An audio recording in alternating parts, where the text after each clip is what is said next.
Hello, happy St. Joseph's Day. This presentation is on incompleteness, Nerd Nuggets 101 plus 2%, and it ends with an old poem related to this topic. I'm going to focus on random, and I emphasize random things we learn that are incomplete. Understanding even a mere 2% more knowledge that others don't know can position us as an expert or give others the impression of significantly greater intelligence. The point of this presentation is simply to be curious and dig a little deeper. So here are your Nerd Nuggets 101 plus 2% for us to nerd out on. I'm going to start with a random example, the Pythagorean theorem. This is incomplete in that it applies only to the special case of a triangle with a 90-degree angle. That's what that box in the bottom left triangle means. You're probably all familiar with this. If you're given two sides of a triangle, you use the Pythagorean theorem to figure out the other side. And the formula is C equals the square root of a squared plus b squared. Or as we commonly recite it, C squared equals a squared plus b squared. But why does this only work for a triangle that has 90 degrees? In other words, is there, or a better question, is there a more complete formula? And there is. I call it the triangle equation. It's formally known as the law of cosines. So given any triangle, regardless of what the angles are, and in this triangle, that little curve at the top means it's an angle other than 90 degrees, we can figure out what the sides of the triangles are. So the formula is C squared equals a squared plus b squared minus 2ab times cosine of c. And it just so happens that the cosine of 90 degrees, like we see in a right triangle, equals 0. So everything to the right of the minus sign goes away, and you're left with the Pythagorean theorem. I'm going to talk about speed and velocity and what the difference is. When we speak, it doesn't really make much of a difference between what speed is and what velocity is, but there is a little nuance, right? Speed is a scalar, like 60 miles per hour, and velocity is a vector. So vectors have magnitude and direction, such as 60 miles per hour due north. Speed and velocity are relative. That means we measure them against something else, which I'll show in a second. But there is one exception, and that's the speed of light. And I'm going to go into detail about the speed of light in the next slide, which is not relative. So imagine you see an airplane flying overhead at 20 miles per hour. You're going to wonder why it doesn't fall out of the sky. And it's not falling out of the sky because it's flying into a 100 mile per hour headwind. So the ground speed of the airplane is 20 miles per hour, but the airspeed is 120 miles per hour. Neither one is right or wrong. If you're a passenger on the plane, you care about ground speed, getting from point A to point B. If you're a pilot on the plane, you care about airspeed, because if you go too slow, it falls out of the sky. There's an equation for speed, since everything has an equation, and we know this equation intuitively. Speed equals distance divided by time. So now let's ramp it up a little and talk about the speed of light. The speed of light is abbreviated with lowercase c, and it is absolute. C is a constant throughout the universe in all frames of reference. All frames of reference basically means it doesn't make a difference whether you're coming or going, the speed of light is constant.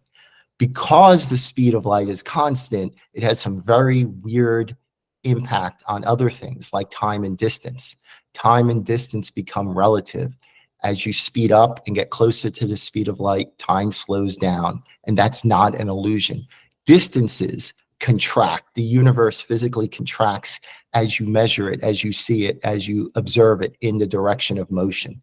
We could talk a lot about that, but I'm going to move on. Let's talk about light as a photon. Fundamentally, light is a photon, which is the smallest part of energy that you can have. It's a little packet of light. And a photon always moves at the speed of light, 186,282.397 miles per second. That's roughly 300,000 kilometers per second. It doesn't matter if this photon is traveling through space or through a vacuum or water or glass, it will always travel at this speed.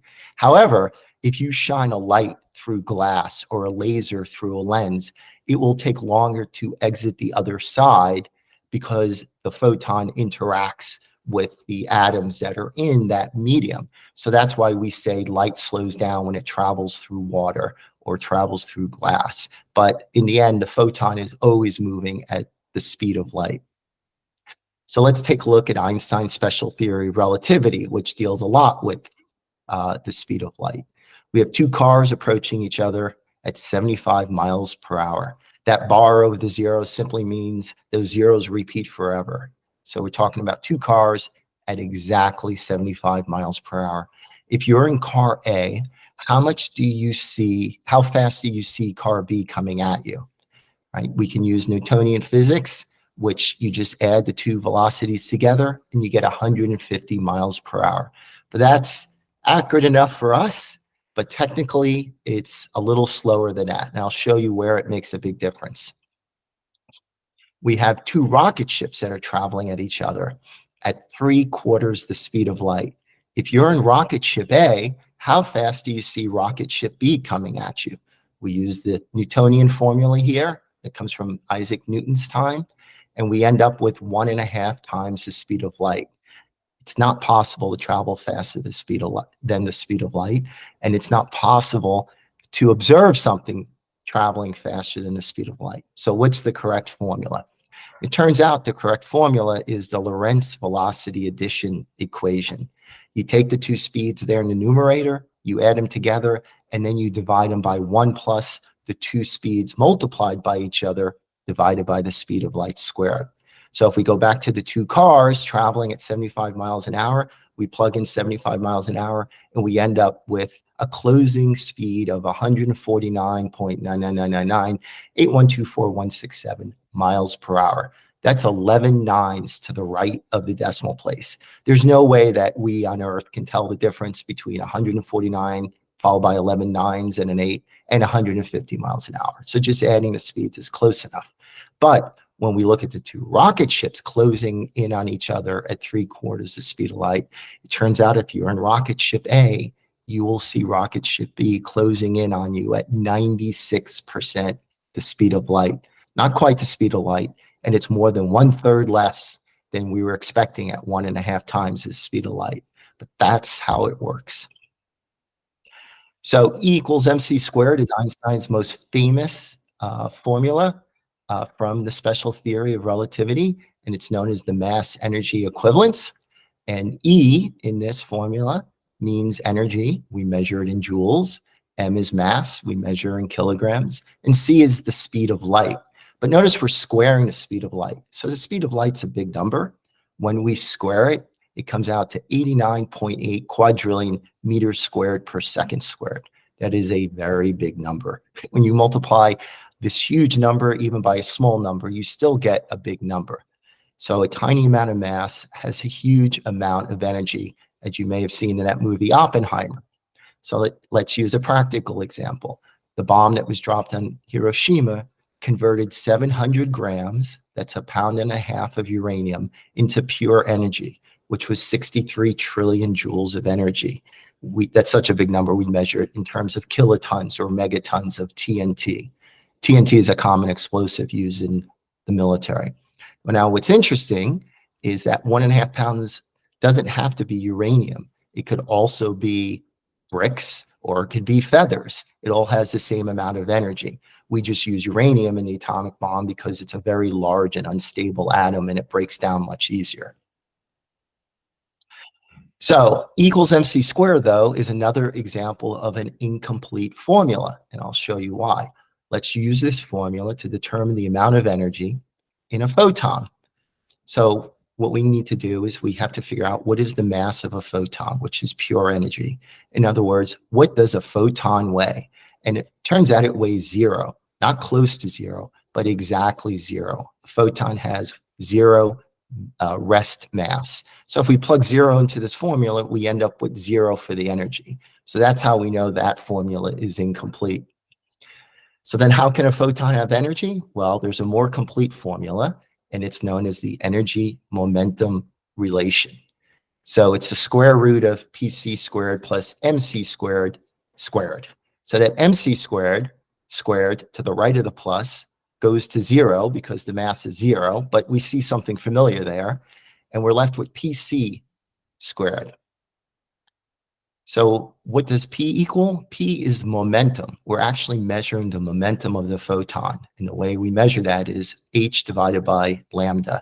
And h is Planck's constant, 6.62 times 10 to the negative 34th. And lambda is simply the wavelength or the frequency of that photon.